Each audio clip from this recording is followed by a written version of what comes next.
Guys, what's going on? It's Ash here coming at you today in Raid Shadow Legends. So a bunch of new champions being introduced to the game this May, hopefully in a week or so. I want to throw the question, you guys, before we jump into these champions, I'll give you my first impression. A few of them really suck. A few of them are really, really good, including one who I truly believe is a game changer. Can't wait to talk about that with you guys, but I want to throw you a question first. Do you think, when you see these new champions, right, whether they're a Void Legendary or a Force Epic or a Rare champion, spoiler, no good rares, at least in my opinion, we'll take a look though, are you overwhelmed? Are you just kind of like, whatever, don't really care at this point? Power creep is a thing. There's always new champions that are amazing added to the game. Or are you excited and say, I'd love to get my hands on that champion. That could really improve my teams. So let me know how you feel about that. I'll also be posting a community tab poll because this is an early upload for me on my channel. I'll be posting a community tab poll later on today to kind of poll you guys because I'm really curious, and it helps me inform what type of content I make here on the channel. Do you want to see more champion guides on these champions, or have you had enough, Anyway, Geomancer is an epic Force Affinity Dwarf attack champion. On his A1, he is an AoE attack with a decreased accuracy. On his A2, on a 3-turn cooldown, we have remove all buffs from a target enemy, then attacks them. Steals all buffs instead if the target is under an HP burn debuff placed by this champion. Reduces the cooldown of his A3 for 2 turns if the target is killed while under an HP burn placed by this champion. I hate the placed by this champion addition to that. Anyway, what is this big ability that we can reduce the cooldown of? This is A3, Quicksand Grasp. When ascended, it fully depletes the target's turn meter, fills this champion's turn meter by the amount the target loses, which is actually different than Steel's turn meter. We talked about that in the Murder Inc. video, which I'll link for you guys in the description below. Has a 100% chance when booked of placing an HP burn and a weaken debuff on the target for 3 turns. This is on a 3-turn cooldown. Also has a passive, Stone Guard. Decreases the damage all allies receive by 15% and reflects that damage onto each enemy under HP burn debuff placed by this champion. Whenever this champion is attacked, deflects 30% of the damage instead. So, this guy's doing a lot. He has a lot of synergy with HP burn, and we definitely see, need I say more than Drexar Blood Twin and the nerfs to all the enemy max HP champions and turn meter champions, this guy being a turn meter champion. This game is going the direction of, HP burn, and I think in the future, Hex. I think they're going to add more Hex champions, even though we only see one in this batch. So, Geomancer, I think, personally, is a cool champion, but I don't think he's going to be like a game changer or anything like that. Now we have Ruel, the Huntmaster, who we talked about in yesterday's video. The good thing is, well, there's quite a lot of books on the first guy, huh? I don't know. That's a decent amount. Ruel the Huntmaster, I guess the books are manageable considering it is a fragment summon. And, in the past, Plarium has been notorious to put like 17 legendary books. So a little bit better here with only 13 total levels on this champion. Anyway, we talked about him in depth in yesterday's video, so I'm not going to read his entire kit. If you want my opinions and whether or not I suggest going for Ruel the Huntmaster, we'll go ahead and include that video as well in the link below. Suffice it to say, he synergizes pretty nicely with the Tomb Angel. If you have her, I do think it's an interesting synergy to go after. Otherwise, I'm not incredibly impressed with this champion. It's a fragment summon, so they're generally easier than fusions, but long story short is, if I have Faye, I'm definitely going to go for him.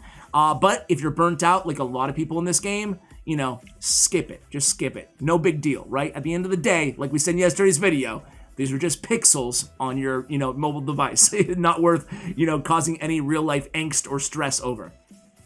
Hellier is my favorite champion, and I think he's a game changer. He looks really cool, right? So on his A1, he's, by the way, Bannerlord, defense, Force Affinity champion, legendary. Attacks one enemy, increases this champion's defense by 5% if the attack is critical. Stacks up to 20%. Will also heal this champion by 75% of their defense after attacking if their defense has already been increased by 20%. So really cool. It's kind of like, what is it, Rockbreaker, kind of the Dwarf champion, a little bit in that his A1 has synergy with his increased defense, and then after that, he's healing himself by 75% of his defense. We don't know his base stats. We don't know any of these champions' base stats, so that is, you know, or multipliers. So there's a lot that kind of, that will paint the full picture on these champions, right? An AoE places a shield buff on all allies equal to, for 2 turns, excuse me, equal to 20% of the damage inflicted. So he's got a little miscreated monster thing going on here with his A2 on the Solar Blessing, and this is on a 3-turn cooldown. You can book up the damage as well. So it's an AoE attack. He's a defense, damage based on defense is what I'm guessing here. Like, why would you have that A1 synergy and be a defense-based champion? So a shield that's damage is based on defense with an AoE attack. Really love to see that. Can help people out, certainly on the new Spider, and then probably just everywhere, because Shield is really, you know, meta right now. On Harsh Light, his A3 transfers all debuffs from all allies to a target enemy, then attacks that enemy with a default skill. What? Converts this champion's resistance into additional accuracy when using this skill. That is really cool, and this is on a 3-turn cooldown. So not only is it a cleanse, but instead of cleansing all of those debuffs, we're applying it to an enemy. But we need accuracy for that, so hey, no big deal. We've got that covered. We're gonna transfer his resistance, or convert his resistance into additional accuracy just to make sure he's landing that. I really, really like the skill in general, having that cleanse with the transfer onto bosses. That's insane. But more so than that, this is the first time that we've seen a champion's another stat being converted into a stat that makes more sense for their kit, or a stat that makes more sense for their kit, like resistance being converted to a stat that doesn't make a lot of sense to the rest of their kit in the accuracy. So I love to see that. This guy seems like a very cool champion. Whenever an ally has 2 or more debuffs is attacked, this champion will absorb 30% of the damage inflicted on that ally. That's his passive as well. My bad for not scrolling down. So whenever an ally with 2 or more debuffs is attacked, he'll absorb 30% of the damage inflicted on that ally.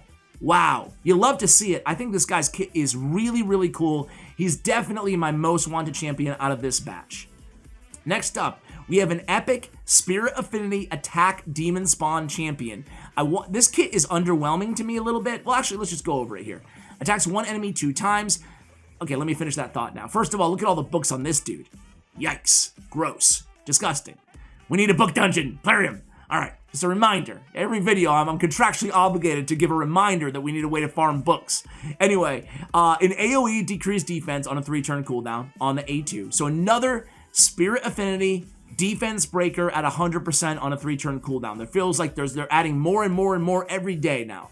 They're a dime a dozen, right? So power creep, it's not that great anymore, right? It's not back in the day where there was only Stagnite for epic options. Now there's quite a few. Deacon Armstrong. On the A1, we have each hit fills the champion's turn meter by 10% if the target is under decreased defense, HP burn, or decreased accuracy debuffs. Okay. Defense breaker on the A2, okay. On the A3, on a 4-turn cooldown, attacks 1 enemy, has a 100% chance when booked of placing an HP burn and a decreased accuracy for 3 turns on a 4-turn cooldown. Fills the champion's turn meter by 20% if the attack is critical. You know what? Not as good as Deacon Armstrong or other defense breakers, other magic, like Ugo, other like Duck the Pierced, Armina. I have to put him on the same level as kind of Armina, I guess. That, you know, we don't know how much damage he does, so subject to change. But it doesn't look like he's a big damage dealer. I don't know. We'll see. We'll see. We don't know the multipliers, but I'm guessing he's going to be a above average epic champion. But I feel, again, back to my previous point, if you already have a Stagnite or something like that, I'm not sure if it's worth investing in a champion like this, especially with all the resources it takes to actually upgrade him. Just my take on him. Let me know if you disagree. Hotatsu. Whoa. Don't want to be demonetized here. Hotatsu. We have a leech on the A1. We have an AoE decreased attack on the A2 on a 3-turn cooldown. This guy is really good. Shadowkin, by the way. Finally, new Shadowkin champions here. Kind of wish all these champions would be, but we're getting like 6, I believe. A defense-based Magic Affinity Epic Shadowkin faction champion. Has a leech on the A1, which I love. And that is, what, a 60% chance at landing. On the A2, an AoE decreased attack on a 3-turn cooldown. Again, love to see that.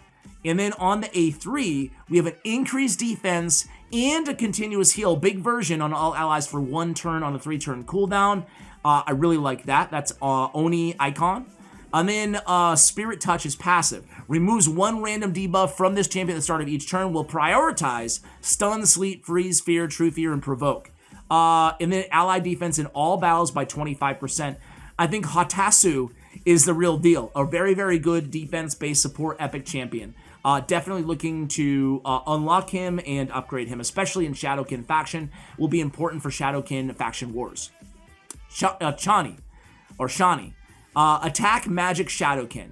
This is a big one where, again, without the multipliers, very, very tough to tell. My intuition here is, well, let's just talk again. Why am I giving all these preambles? Poison sensitivity on the A1, nice to have. That's at a 50-60% land rate.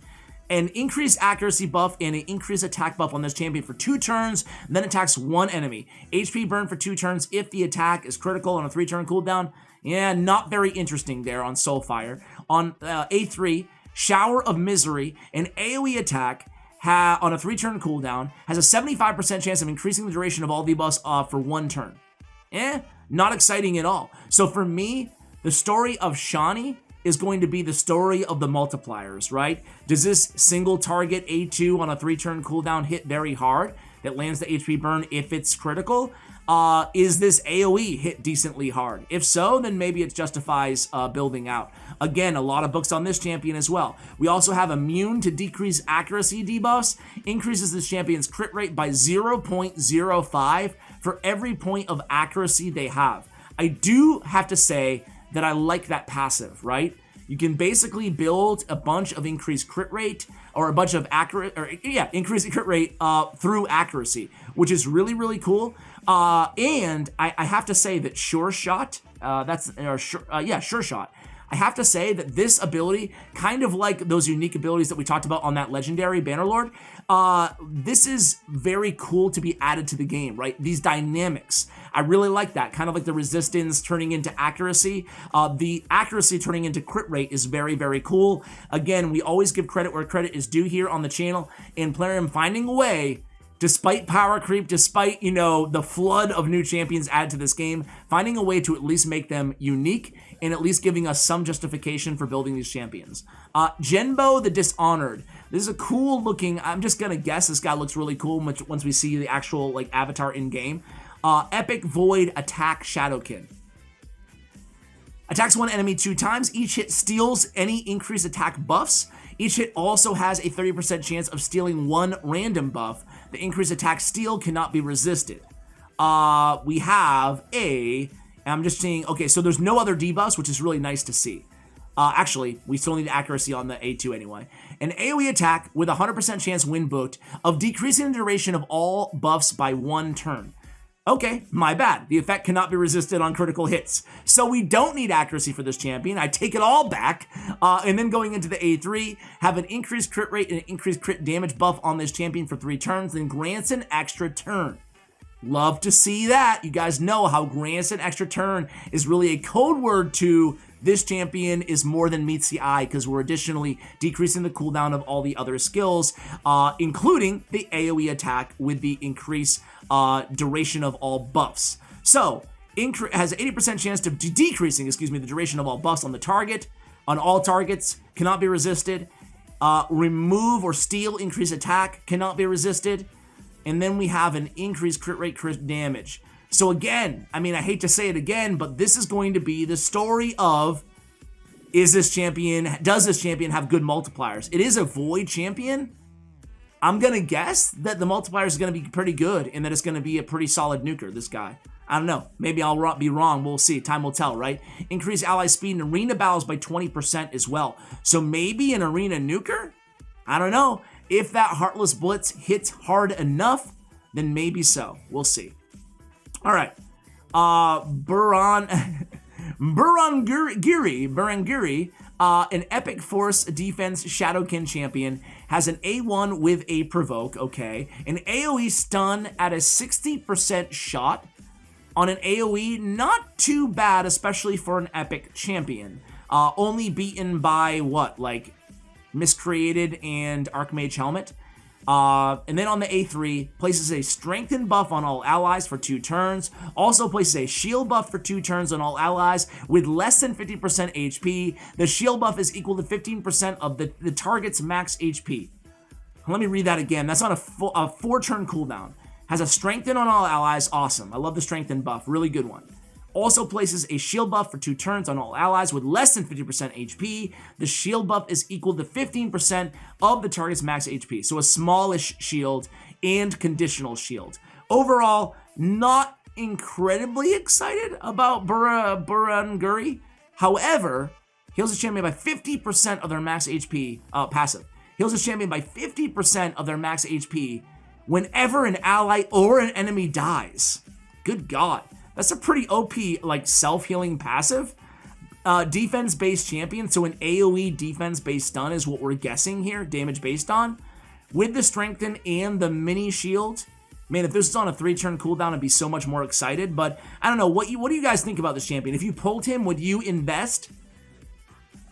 I'm going to say that I probably would on my free-to-play. I'm not saying a lot. You guys know that I have a high barrier of entry, if you will, for champions that I'm willing to invest in on my free-to-play. Let's talk about these crappy rares. Spirit HP Shadowkin champion on Marauder. When ascended on the A1, attacks one enemy, has a small chance, 30% chance for a stun. An AoE on the A2 on a 3-turn cooldown with a weak version of decrease attack. And then the A3 has a 75% chance at placing a provoke debuff for 1 turn, I'm guessing on a single target. Plays a shield buff on this champion for 2 turns, equal to 20% of their max HP. Also places a reflect damage. This is on a 3-turn cooldown. I don't know, guys. I'm thinking maybe decent on early game Magma Dragon. That's about it. We have a provoke single target on a 3-turn cooldown with a self shield, some reflect, and a weak version of decrease attack. Not very exciting. Vagabond, the last champion that we'll talk about on this video, the last that's going to be released. Another Shadowkin Spirit Rare Support Champion. Attacks one enemy with a chance of placing sleep, whatever. On the A2, attacks one enemy. Has a 75% chance when boot to placing a block buff debuff for 1 turn on a 3-turn cooldown. Also fills this champion's turn meter by 15%. Fills the turn meter of of the ally with the highest turn meter by 15%. First time we've seen that mechanic add to the game as well. That makes 3, maybe 4 brand new mechanics kind of added to the game. Granted, this is, not much to write home about in terms of a mechanic, but the ally with the highest turn meter gets a fill to potentially top them off. Not interesting in Vagabond's kit, but could be interesting in future potential champions. And then his A3, join the troop. When ascended, fills a turn meter of all allies by 15% and places a weak version of increased attack buff on all allies for 2 turns. Man, what a weak champion. What weak 2 rares. We've been saying this for a long time now, guys. But boy, I really, really wish that Plarium would consider adding some really nice rare champions to the game again. The last one we got was what? I mean, Abyssal was all right. We have Frozen Banshee. Like, am I forgetting somebody here? It's been a long time. Granted, at this point, should they be focusing on great rare champions with so many amazing epics in the game? I don't know. You guys be the judge. Let me know what you think of that. But it'd be cool to see like a game-changing, rare Void champion like Coulthard-esque for the Shadowkin faction. Guys, sorry for not editing this video. I just wanted to get it out as soon as possible and give my thoughts on these new champions. So sorry for the lack of humor or anything interesting in this video other than me rambling for 20 minutes. But I appreciate you guys watching until the very end. Let me know what you think of these champions. Are you with me that the biggest kind of game changer here is Hellier or Helior? To me, he's the most exciting. Guys, thank you so much for watching, and as always, take care, guys.